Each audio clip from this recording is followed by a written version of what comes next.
Assalamualaikum warahmatullahi wabarakatuh. Perkenalkan, nama saya Dea Anggita. Di sini saya akan menjelaskan atau mempresentasikan hasil jawaban saya dalam kasus pertama dan kasus kedua. Di kasus pertama ada rencana strategis untuk memaksimalkan peran masjid, dan di kasus kedua yaitu pemahaman terhadap peran pendidik dalam perspektif Islam. Rencana strategis untuk memaksimalkan peran masjid dalam membangun umat berdasarkan situasi yang ada beberapa masalah utama yang harus diatasi di sekitar masjid. Salah satunya yaitu masjid kurang aktif dalam menjalankan kegiatan yang mendukung kehidupan bersosial. Banyak para pemuda yang menghabiskan waktu di warung kopi daripada memakmurkan masjid tersebut.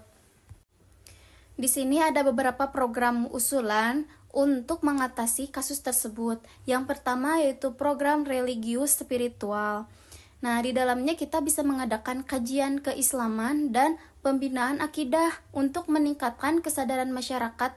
Masjid dapat mengadakan kajian rutin seperti pengajian setiap 1 pekan sekali. Itu bisa dihadiri oleh ibu-ibu atau bapak-bapak gitu. Nah, dan poin kedua ada program sehat rohani dan jasmani. Berisi di program ini bisa kesehatan umum untuk masyarakat.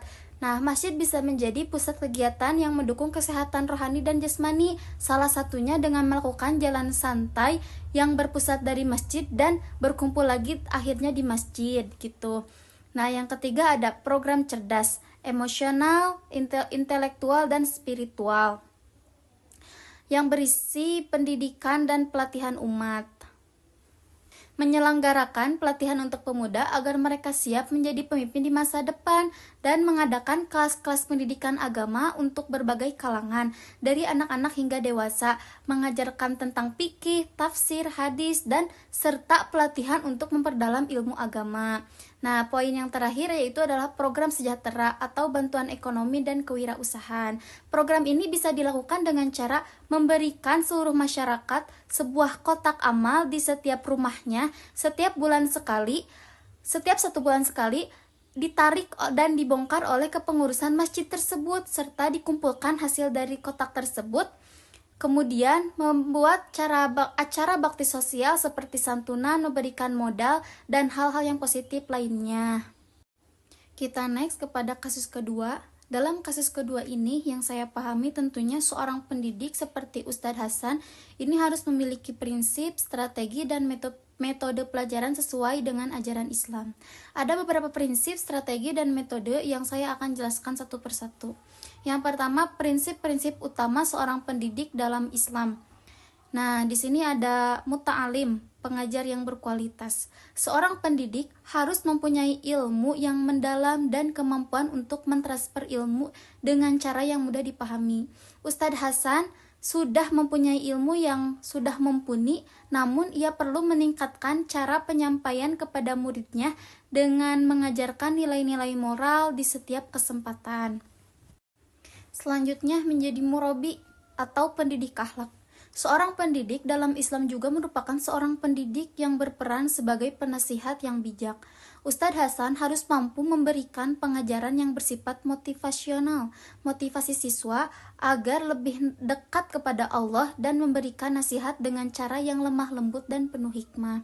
Serta di sini ada mursyid atau pembimbing. Sebagai pembimbing, seorang pendidik tidak hanya mengajarkan ilmu pengetahuan, tetapi juga membimbing siswa dalam proses perkembangan diri, baik dari segi spiritual, moral, maupun sosial.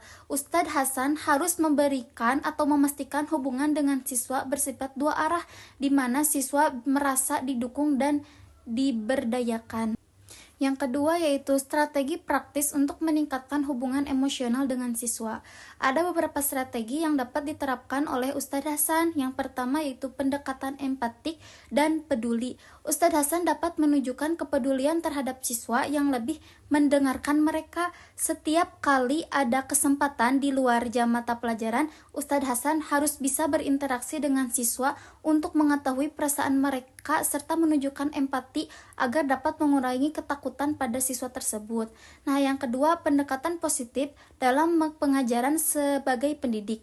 Ustadz Hasan harus menghindari penggunaan bahasa yang kasar atau nada yang menakutkan. Ustadz Hasan dapat mengoreksi dengan cara yang bijak dan penuh kasih. Contohnya seperti ketika siswa memberikan ajuan, nah itu pun harus dijawab dengan Ustadz Hasan, begitu bagus, namun lebih baik seperti ini, begitu.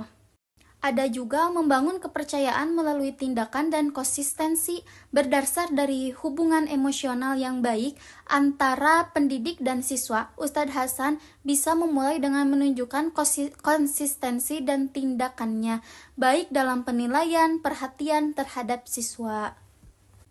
Nah, yang ketiga ada kegiatan atau metode pembelajaran yang sesuai untuk menciptakan suasana kelas yang kondusif, menyenangkan, dan islamik. Ustadz Hasan bisa memperhatikan hal berikut.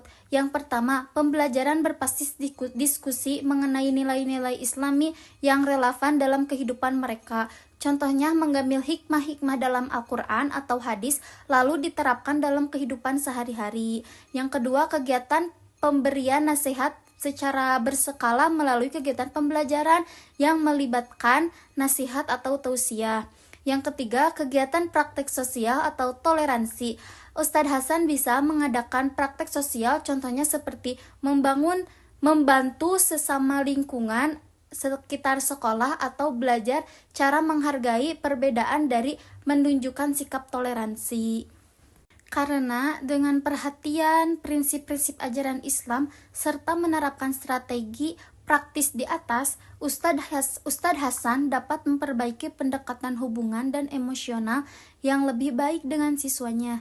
Ini juga akan membangun karakter siswa yang lebih baik sejalan dengan harapan orang tua untuk pendidikan yang tidak hanya mengajarkan ilmu tetapi juga membentuk karakter dan akhlak mulia serta sikap toleransinya.